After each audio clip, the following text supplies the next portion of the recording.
तो जैसा कि बाबा जी आपको हमने पहले ही बता दिया कि हम यहाँ का दर्शन करने आए हैं और लोगों को कराने आए हैं। हाँ। तो आप यहाँ के बारे में जो कुछ है आप बताइए।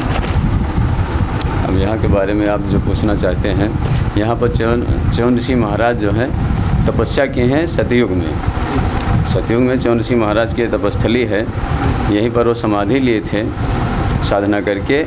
और यहाँ पर महाराज शरियात हैं, अयोध्या के राजा थे, राम जी के पूर्वज हैं। तो उनकी पुत्री सुकन्या के साथ में विवाह हुआ है च्यवन ऋषि महाराज का।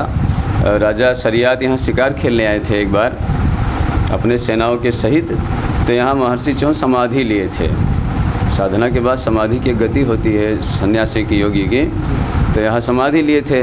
तो समाधि लिए उनको बहुत लंबा समय हो गया था, तो दीमक लग गई थी शरीर में, पूरा दीमक लग गई थी। तो सेना यहीं पड़ाव डाले हुई थी। तो सुकन्या जो छोटी सी कन्या थी 10 साल की, तो वो उस महर्षि च्यवन को देखा कि ये टीले में ये क्या है, तो आँखें दिख रही थी। तो आँखों को उसने कौतूहलवश कुछ निकाला और उसको भेदन कर दिया। तो उसमें खून की धारा निकली। तो कन्या डर गई। तो शिकार खेलकर राजा शाम को सभी सेना सहित जब पहुँचे अपने दरबार में, तो वहाँ पर सेना को क्लेश हुआ। उनका मतलब मल मूत्र बंद हो गया अंदर में। यहाँ महर्षि च्यवन को दिक्कत हुई, परेशानी हुई। तब राजा ने वहाँ सभा बुलाई, सबसे पूछा गया, किसी ने कुछ नहीं बताया। तो सुकन्या जो है अपनी माता से, रानी से बताया कि माता जी ऐसा हुआ है, हमने देखने के लिए जिज्ञासा बस ऐसा किया। तो फिर राजा शरियात ने पता करवाया। तो यहाँ पता चला कि महर्षि च्यवन समाधिस्थ हैं। तो जब समाधिस्थ थे तो फिर उनको क्लेश हुआ था। तो राजा शरियात ने सभा में बात रखी कि जो भी ऋषि का अपराध करता है, उस समय उनके दरबार का नियम था कि जो ऋषि का अपराध करेगा उसे मृत्युदंड दिया जाएगा। तो अब ये कन्या हुई, कन्या को मृत्युदंड भी नहीं दिया जा सकता। तो फिर सभा में निर्णय हुआ, सभा बुलाई गई, मंत्री और सारे दरबारी थे। तो निर्णय हुआ कि इस कन्या ने ऋषि का अपराध किया है, तो इस कन्या को उन्हीं ऋषि के सेवा में छोड़ दिया जाए, इसका त्याग कर दिया जाए, तो फिर न्याय होगा। तो उसको लाकर यहाँ छोड़ गए सुकन्या को। तो सुकन्या से कहा गया कि अब आप जाओ उन्हीं की शरण में, उन्हीं की सेवा करो। तो सुकन्या ने अपनी अर्जी लगाने के लिए महर्षि च्यवन से प्रयास किया, लेकिन वो समाधिस्थ थे। तो सुकन्या भी हाथ जोड़कर खड़ी हो गई उनके सामने इस तरह से, और 12 वर्षों तक खड़ी रही। मांसपेशी सारी गल गई, हड्डी बची, हड्डी का ढांचा बचा। तब इतनी कठोर कन्या की तपस्या से पूरी त्रिलोकी, पूरा ब्रह्मांड हिल गया। महर्षि च्यवन की भी अंदर से पूरी तरह से घबराहट पैदा हो गई। तो फिर उनकी आंखें खुली और उन्होंने जाना कि देवी सुकन्या जो है, कन्या ये इस भाव से, सेवा भाव से हमारी तपस्या कर रही है। तब उन्होंने कहा कि कन्या, जो जिस भी भावना से तू तपस्या कर रही है, हम तुमको स्वीकार करने के लिए तैयार हैं। तो सेवा भाव में सिर्फ एक ही भाव ऐसा होता है कि जिसमें कोई पर्दा ना हो, उसके साथी का भाव, पत्नी का भाव। तो उस अनुसार सुकन्या उनकी सेवा के लिए तैयार हो गई। महर्षि च्यवन के लिए फूल की व्यवस्था और आश्रम की साफ़ सफाई सब करती थी। तो सुकन्या का बहुत समय इसी तरह से बीता। यहाँ पर सगरा भी बना हुआ है, च्यवन कुंड। तो वहीं पर गई थी जल लाने के लिए। तो ऊपर से अश्विनी कुमार अवलोकन करते हुए, देवताओं के वैद्य कहे जाते हैं। तब वो दोनों आए, उन्होंने देखा कि इतने बियाबान जंगल में ये कन्या क्या कर रही है। तो कन्या बहुत रूपवती हो चुकी, 12 साल तपस्या के बाद उसकी आयु 22 वर्ष हो चुकी थी। तब उनके मन में परीक्षा लेने की आई अश्विनी कुमारों के। तब उन्होंने सुकन्या से कहा कि हे सुंदर कन्या, तुम इस वन में क्या कर रही हो? तुम तो स्वर्ग के योग्य हो, यहाँ पर तुम्हारा क्या काम है? तुम हमारे साथ चलो और हमसे विवाह कर लो।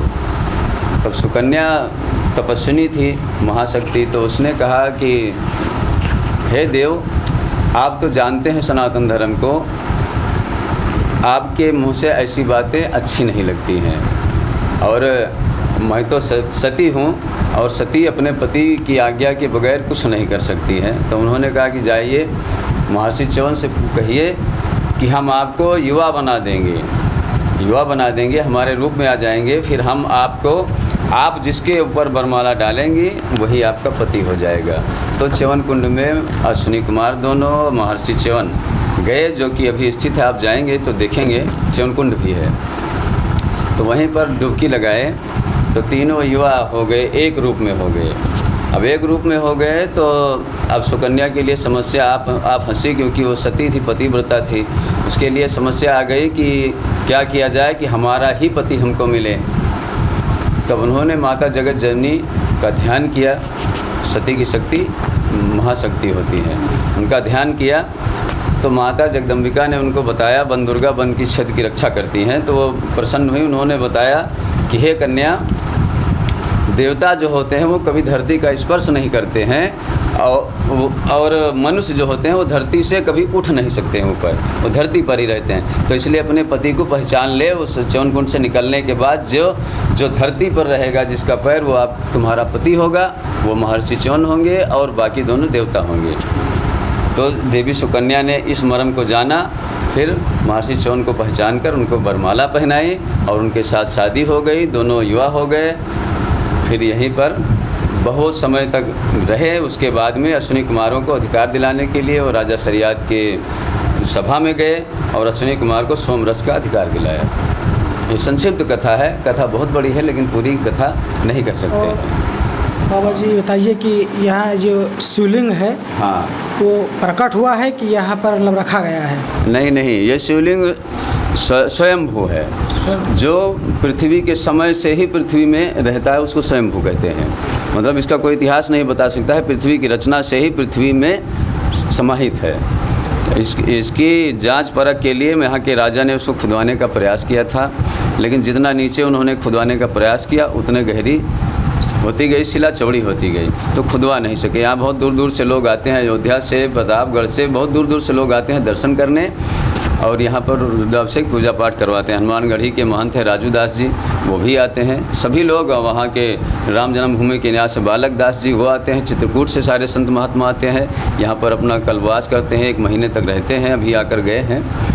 हाँ, तो यहाँ पर मेला वगैरह या भंडारा वगैरह होता रहता है? हाँ, होता रहता है। शिवरात्रि को यहाँ पर मुख्यतः शिवरात्रि पर और अगहन की पूर्णिमा को च्यवन ऋषि की समाधि स्थल पर मेला लगता है। और वैसे तो हर सोमवार को लोग दूर दूर से आते हैं अपनी कामनाओं को लेकर, उनकी कामनाएं पूरी होती हैं। हाँ, यहाँ पर सब दूर दूर से दर्शनार्थी आते रहते हैं, रुद्राभिषेक करवाते हैं। तो इस स्थान को क्या कहा जाता है? च्यवनेश्वर महादेव, तमसा तट पर स्थित है। च्यवनेश्वर महादेव राजा का पुरवा के पास में है, तो यही इसकी पहचान है।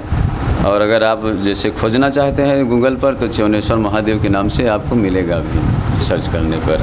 हाँ जी, आपसे मुलाकात के बहुत अच्छा लगा कि आप इतना टाइम हम लोगों को दिए।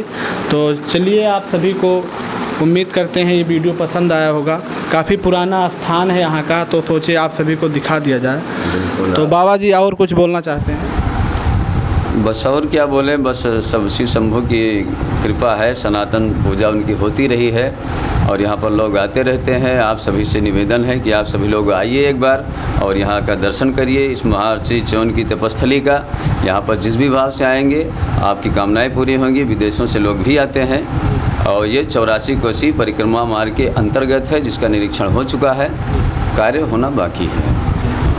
चलिए, बहुत बहुत धन्यवाद आपका जो हमको इतना टाइम दिए। फिर आते हैं, विस्तार करें।